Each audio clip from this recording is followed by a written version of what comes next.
बहनों, आशा है आप सपरिवार स्वस्थ होंगे। आज हम लोग दर्पण द्वारा प्रतिबिंब बनाने के नियम के बारे में पढ़ेंगे। जैसा कि आपको पता है, गोली दर्पण दो प्रकार के होते हैं, अवतल दर्पण और उत्तल दर्पण। तो इनके द्वारा किसी वस्तु का प्रतिबिंब बनाने के कुछ नियम हैं। तो उनमें से पहला नियम क्या है कि जो वस्तु होती है दर्पण में, वस्तु शब्दयों दर्पण के परावर्तक पृष्ठ के बाईं ओर रखी जाती है। दर्पण के परावर्तक पृष्ठ के बाईं ओर। और उत्तल दर्पण में भी ऐसे। कहने का मतलब है कि आपतित किरण सदैव दर्पण में बाईं ओर से डाली जाती है। ठीक है। तो पहला नियम क्या हो गया कि दर्पण में आपतित किरण सदैव बाईं ओर से डाली जाती है। दूसरा नियम, यदि वस्तु से चलने वाली प्रकाश किरणें मुख्य अक्ष के समांतर हैं, चाहे वो अवतल दर्पण हो या फिर उत्तल दर्पण, यदि प्रकाश किरण मुख्य अक्ष के समांतर चल रही हैं तो दर्पण अवतल दर्पण में परावर्तन के बाद दर्पण के फोकस से होकर जाती है। और यदि उत्तल दर्पण है तो दर्पण के फोकस से आती हुई प्रतीत होती हैं। तो दूसरा नियम क्या हो गया? अवतल दर्पण की मुख्य अक्ष के समांतर चलने वाली प्रकाश की किरणें दर्पण से परावर्तन के बाद दर्पण के फोकस से जाती हैं और उत्तल दर्पण में फोकस से आती हुई प्रतीत होती हैं। फिर तीसरा नियम, तीसरे नियम में क्या है कि यदि प्रकाश किरण दर्पण के फोकस से होकर जा रही है, प्रकाश किरण दर्पण के फोकस से, देखिए फोकस से जा रही ना, तो ये दर्पण से परावर्तन के बाद मुख्य अक्ष के समांतर निकल जाती है। यदि दर्पण आपका उत्तल है तो इसके फोकस की ओर जाती हुई प्रतीत होने वाली किरण अवतल दर्पण पे फोकस से होकर जाती है और उत्तल दर्पण में फोकस की ओर जाती हुई प्रतीत होने वाली प्रकाश किरण दर्पण से परावर्तन के बाद मुख्य अक्ष के समांतर निकल जाती है। ये हो गया तीसरा नियम। फिर चौथा नियम, यदि प्रकाश किरण दर्पण के वक्रता केंद्र से होकर जा रही, कैसे जा रही? दर्पण के वक्रता केंद्र से जा रही है, तो दर्पण से परावर्तन के बाद जिस मार्ग से होकर जाती है उसी मार्ग में वापस लौट जाती है। यदि दर्पण आपका उत्तल है तो इसके फोकस की ओर जाती हुई प्रतीत होने वाली किरण दर्पण से परावर्तन के बाद अपने मार्ग पर वापस लौट आती है। तो इन नियमों के द्वारा हम लोग किसी वस्तु का प्रतिबिंब बनाएंगे। तो सबसे पहले अवतल दर्पण द्वारा किसी वस्तु के प्रतिबिंब का बनना। तो अवतल दर्पण द्वारा वस्तु के प्रतिबिंब बनने की 6 स्थितियां हैं। तो पहली है कि यदि वस्तु अनंत पर स्थित है, यदि वस्तु कहाँ स्थित है? अनंत पर, तो ये हो गया आपका अवतल दर्पण। इनमें ये ध्यान देना है, ये हो गई अवतल दर्पण का ध्रुव। आप जब फिगर बनाओगे तो जितना P से F तक की दूरी लेना है उतनी ही F से C तक, क्योंकि हमको पता है कि दर्पण की जो फोकस दूरी होती है वो वक्रता त्रिज्या की आधी होती है।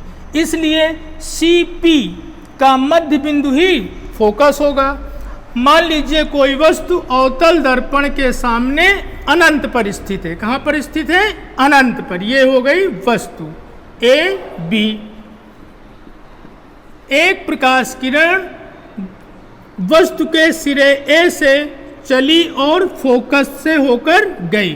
तो अभी मैंने बताया कि फोकस से होकर जाने वाली प्रकाश किरण परावर्तन के बाद मुख्य अक्ष के समांतर निकल जाती है। अब इसी वस्तु के सिरे B से दूसरी किरण गई, ये कहाँ से जाएगी?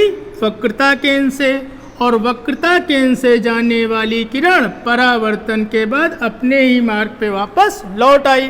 तो हमने देखा कि ए से जाने वाली किरण परावर्तित किरण हो गई है और दूसरी किरण वक्रता केंद्र से, ये दोनों किरणें एक दूसरे को मान लीजिए बिंदु ए डैश पे काटी। बिंदु ए डैश से एफ पर एक लंब डाल दिया जाए, ए डैश बी डैश। तो ये जो लंब डाला ए डैश बी डैश, यही वस्तु ए बी का प्रतिबिंब हो गया। ठीक है, अब हम लोग ये जो प्रतिबिंब बना है इसके बारे में 3 बातें बनाएंगे। क्वेश्चन पूछा जाता है कि अवतल दर्पण द्वारा अनंत पर स्थित रखी वस्तु के प्रतिबिंब का बनना किरण आरेख खींचकर समझाइए। तो पहला काम फिगर बना दिया। अब इस प्रतिबिंब की प्रकृति के बारे में बताना है। तो पहली बात, प्रतिबिंब कहाँ बना, देखिए कहाँ पे बन रहा है, दर्पण के फोकस एफ पर। पहली बीज कहाँ बना प्रतिबिंब, दर्पण के फोकस एफ पर बनता है। ठीक है, दूसरा हमको बताना है कि इसका आकार क्या है। चूंकि ये वस्तु अनंत पे स्थित है और अनंत पे स्थित वस्तु को आकार में बहुत बड़ा माना गया है, तो वस्तु की तुलना में जो प्रतिबिंब है ये वस्तु से बहुत छोटा बनता है, वस्तु से अत्यंत छोटा बनता है, अत्यंत छोटा बनता है। और तीसरी चीज, प्रतिबिंब कैसा बना है, उल्टा बना है। कैसा बना है, वस्तु देखिए वस्तु में जो एरो है ऊपर की ओर है और इसमें एरो नीचे की ओर है, तो ये वस्तु के सापेक्ष प्रतिबिंब क्या है, उल्टा। और यदि प्रतिबिंब उल्टा होता है तो उसकी प्रकृति होगी वास्तविक। तो ये हो गया अवतल दर्पण के सामने अनंत पर स्थित वस्तु का प्रतिबिंब का बनना और प्रतिबिंब की स्थिति प्रकृति, ये बातें। ठीक है, एक और देख लीजिए अभी। तो ये पहली स्थिति हो गई। दूसरी स्थिति में यदि वस्तु जो हमारी है वो अवतल दर्पण के वक्रता केंद्र, अवतल दर्पण के वक्रता केंद्र, ये हो गया वक्रता केंद्र, और इधर क्या है, अनंत। वस्तु कहाँ रखी है, वक्रता केंद्र और अनंत के बीच। ये मान लीजिए वस्तु है ए बी, वक्रता केंद्र सी और अनंत के बीच। पहली किरण वस्तु के सिरे ए से मुख अक्ष के समांतर गई, और नियम में भी बताया कि मुख अक्ष के समांतर जाने वाली किरण दर्पण से परावर्तन के बाद फोकस से जाती है, और इसके सिरे ए से दूसरी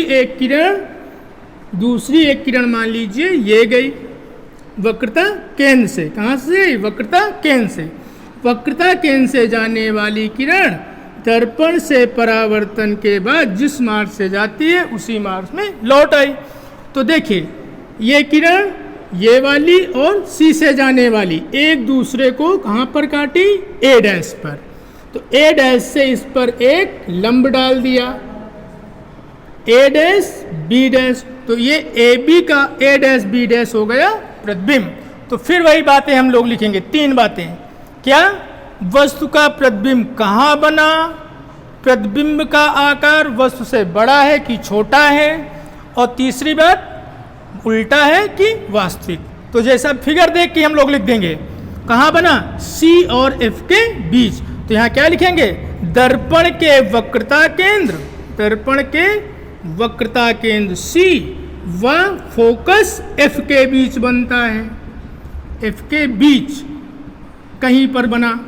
दूसरा आपको दिख रहा है वस्तु देखिए ए बी बड़ी है और प्रतिबिंब क्या है, छोटा, तो वस्तु से छोटा बनता है। ठीक है, और तीसरी बात उल्टा है, और यदि प्रतिबिंब उल्टा है तो उसकी प्रकृति वास्तविक होगा।